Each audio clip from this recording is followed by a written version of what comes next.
ஜடா முனீஸ்வரர் ஒரு முக்கியமான தெய்வமாக போற்றப்படும் ஒரு பக்தி மற்றும் சக்தி நிறைந்த சித்தர் ஆவார். இவர் பக்தர்களுக்கு பாதுகாவலராக கருதப்படுகிறார்.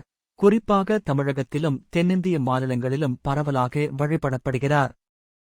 ஜடா முனீஸ்வரர் வரலாறு. ஜடா முனீஸ்வரர் வரலாறு மிகுந்த மந்திர சக்தியும் தபசும் கொண்ட சித்தராக விளங்குகின்றார். அவர் இயற்கையின் சக்திகளை புரிந்து கொண்டு சிவபக்தியில் மிக்கவராக இருந்தார். சிவனின் வழியில் சென்று கடும் தவம் செய்து இறைவனிடமிருந்து பல வரங்களைப் பெற்றார். இவரது பெயரிலேயே ஜடா, விளிம்பு கூந்தல் என்பதால் அவர் அதிக தவம் செய்து முனிவராக கருதப்படுகிறார். பல கதைகளின்படி அவர் முனிவர்களின் தலைவராகவும் கிராம பாதுகாவலராகவும் வணங்கப்படுகிறார். ஜடா முனீஸ்வரர் வழிபாடு. ஜடா முனீஸ்வரர் பெரும்பாலும் கிராமங்களில், வெளிநாடுகளில் காவல் தெய்வமாக இருக்கிறார்.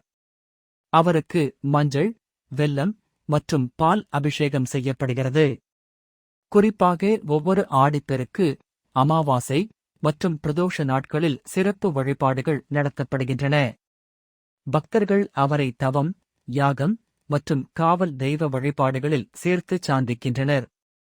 அவரை செவ்வாய் மற்றும் சனிக்கிழமைகளில் விரதம் இருந்து வழிபட்டால் கடினமான பிரச்சனைகள் நீங்கும் என நம்பிக்கை உள்ளது.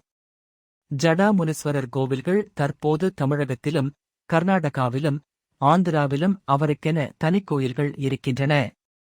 குறிப்பாக கிராமங்களில் இவர் காவல் தெய்வமாக வணங்கப்படுகிறார். ஜடா முனீஸ்வரர் தன்னம்பிக்கையின் ஒரு உருவமாகவும், கிராமப் பாதுகாவலராகவும், பக்தர்களுக்கு துன்ப நிவாரணமாகவும் உள்ளார். அவரைப் பற்றிய கதைகள் பக்தர்களுக்குள் பெரும் நம்பிக்கையை ஏற்படுத்துகின்றன.